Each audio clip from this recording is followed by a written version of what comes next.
न्याय के अनुसार व्याप्ति में हमने अभी बात किया कि न्याय के अनुमान के दो आधार हैं, मनोवैज्ञानिक और तार्किक।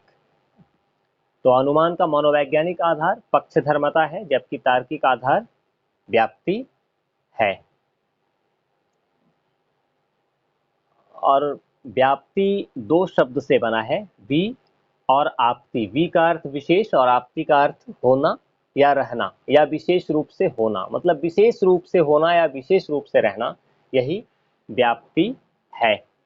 ये कहें कि विशेष रूप से जो रहे या विशेष रूप से जो हो, वही व्याप्ति है। व्याप्ति दो पदों के बीच का अनिवार्य संबंध है, जिसमें एक पद दूसरे में सदैव निहित रहता है। अतः व्याप्ति दो पदों के बीच अनिवार्य, निश्चित और नियत संबंध है। ये हमेशा रहने वाला संबंध है। ये एक ऐसा संबंध है जिसका कोई अपवाद नहीं होता है। अगर एक भी अपवाद मिल गया तो फिर उसको व्याप्ति संबंध नहीं कहा जा सकता है। ये जो व्याप्ति संबंध है वो एकांतिक और अव्यभिचारी होता है, व्यभिचार रहित होता है, वो एकांतिक होता है, वो किसी भी प्रकार के शर्त पर निर्भर नहीं करता है और इसलिए इसको अनौपाधिक कहते हैं। यानी जैसे लकड़ी में अगर कहेंगे जहां जहां अग्नि है वहां वहां धुआं है, तो अग्नि के साथ धुआं कब रहेगा? जब लकड़ी गीली होगी, लकड़ी ठीक से सूखी नहीं होगी या लकड़ी ठीक से जला नहीं होगा, तब उसमें अग्नि के साथ धुआं रहेगा। लेकिन अगर कहेंगे धुआं के साथ अग्नि है, तो गीला हो सूखा हो कोई मतलब नहीं है, धुआं रहेगा लकड़ी में तो अग्नि भी अवश्य ही रहेगी। तो ये जो व्याप्ति संबंध है ये अनौपाधिक होता है, किसी शर्त पर निर्भर नहीं होता है, ये व्यभिचार रहित होता है, ये हमेशा रहने वाला होता है। व्याप्ति बहिर्गत संबंध नहीं है, ये बाह्य संबंध नहीं है, इसमें ये आंतरिक संबंध है, अंतर्गत संबंध है।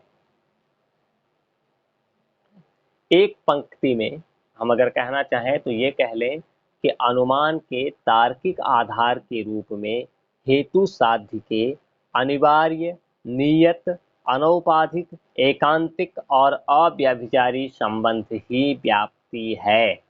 ये व्याप्ति संबंध जो होता है, हेतु और साध्य का संबंध, वो बिल्कुल अनिवार्य होता है, नियत होता है, हमेशा रहने वाला होता है, अनौपाधिक होता है, एकांतिक होता है और अव्यभिचारी होता है। और ऐसा संबंध होगा तभी वो व्याप्ति संबंध कहा जाएगा।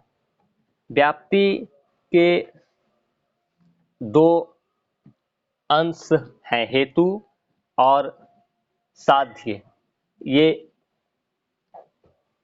हेतु के प्रत्यक्ष ज्ञान के आधार पर ही साध्य का ज्ञान प्राप्त किया जाता है, हेतु के आधार पर ही साध्य का ज्ञान प्राप्त करते हैं, इसलिए हेतु को हमेशा व्याप्य और साध्य को व्यापक कहा जाता है। हेतु के आधार पर ही साध्य का ज्ञान होता है। हेतु वह आधार है जिसमें साध्य का ज्ञान प्राप्त किया जाता है, यानी हेतु ही वो आधार है, हेतु के ही द्वारा, हेतु के आधार पर ही साध्य का हम ज्ञान प्राप्त करते हैं। तो व्याप्ति के कई लक्षण हैं जो विद्वानों ने प्रस्तुत किए हैं और उन लक्षणों के को जो व्याप्ति का जो वो लक्षण है उसको मुख्यतः व्याप्ति पंचक, सिंह व्याघ्र व्याप्ति और व्याधिकरण व्याप्ति नामक शीर्षक के अंतर्गत रखा जा सकता है। और इन तीनों शीर्षकों की आलोचना करते हुए जो नव्य नैयायिक हैं गंगेश उपाध्याय, उन्होंने अपने मत का प्रतिपादन किया है जिसे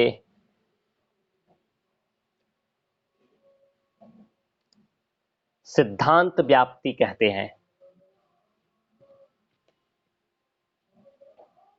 ठीक है, आज का ये जो